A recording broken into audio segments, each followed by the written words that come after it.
The woman who really knew too much is how Stephanie Gibaud has described herself. It's also the title of a book published last year by the former marketing manager of Swiss bank UBS. A book that's led to her being summoned to court to answer libel claims brought by its French subsidiary. It's the third time in 6 years that she's facing her former employer in the French courts.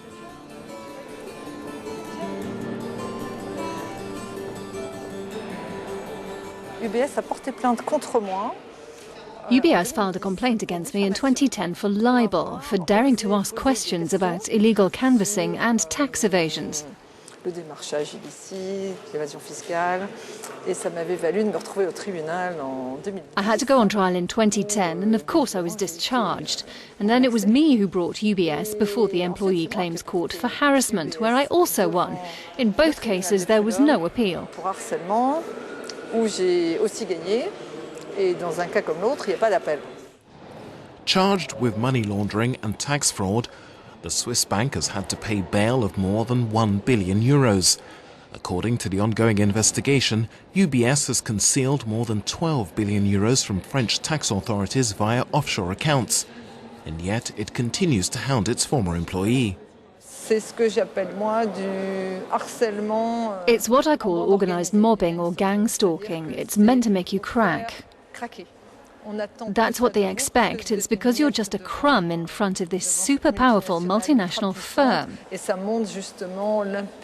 It shows the impunity of those companies whose only rule is money.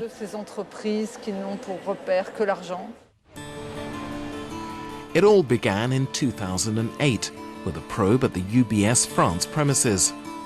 Her boss asked her to destroy computer files containing the names of clients and account managers. She refused, and then discovered her bank used Swiss account managers to unlawfully canvass French customers and held so-called milk books, parallel accounting covering tax evasion transactions.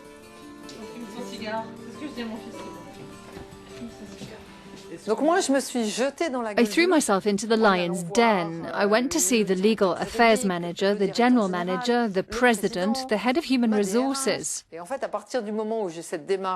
fact, from the moment I refused the orders, everything was organized to go against me. Harassed, then cast aside, she was finally sacked in 2012. The €30,000 she was awarded only covered her legal fees. She now lives on basic social benefits with the youngest of her 2 children. Unable to pay the rent, they may soon have to leave their Paris apartment, as finding a new job has been impossible. Everyone turns their back on you. I've sent out more than 1,000 CVs, but the only answers I've had is, "Lady, you're scary." Everything's swept away. Your career, your health, your money, your family. Why do you have to suffer so much and be so isolated when you tell the truth and you're fighting for the common good?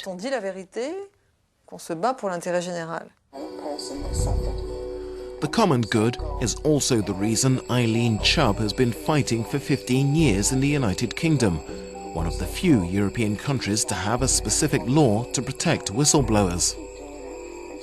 A law which Eileen Chubb and thousands of British whistleblowers deem too lax against abusers.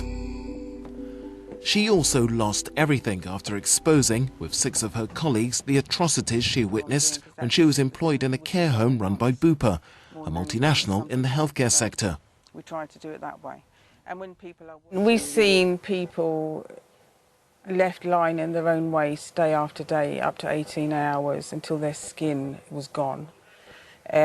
Pressure sores to the bone, people left without food and drink, deliberately left without painkillers.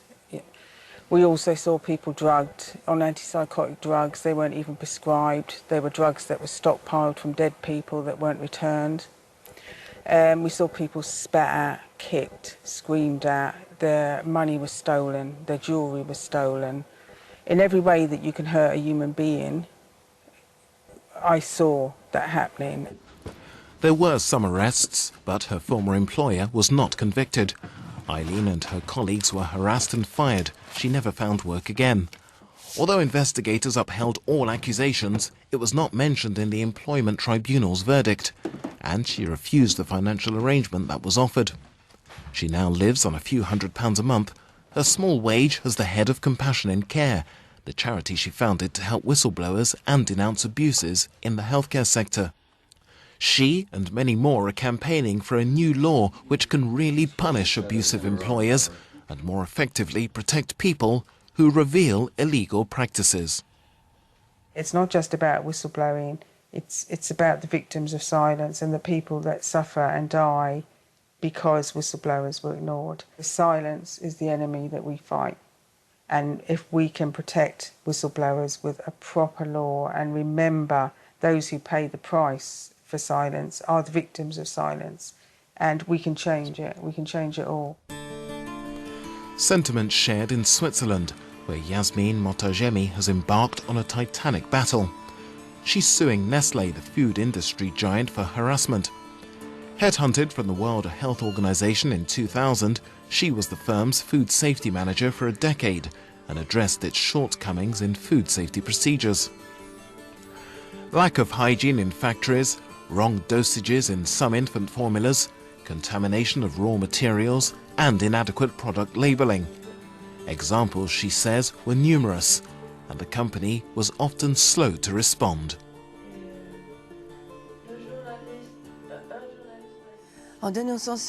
In denouncing these facts, I made enemies, and one of these people became my boss. He began to harass me. It not only creates a sense of guilt in you, but you wonder what's happening.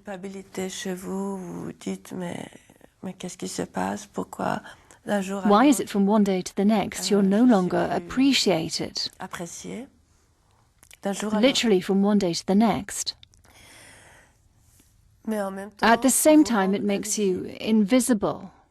It's like you don't exist anymore. And this feeling so painful that you no longer want to live. Gradually isolated, deprived of her team, discredited, and withdrawn from the organization chart, Yasmine Motajemi lived a nightmare for 4 years before being sacked. And then she suffered from severe depression. More than the compensation, she claims, she wants explanations, and for those she holds accountable to be punished. There are many people who make agreements with their company, and then they turn the page and resume their lives.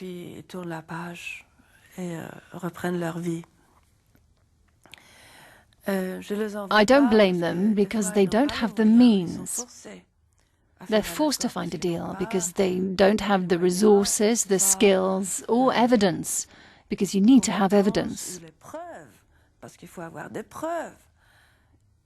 I had the will and the evidence, and as I have the will, the evidence, and the skills, not to go to court would be a crime.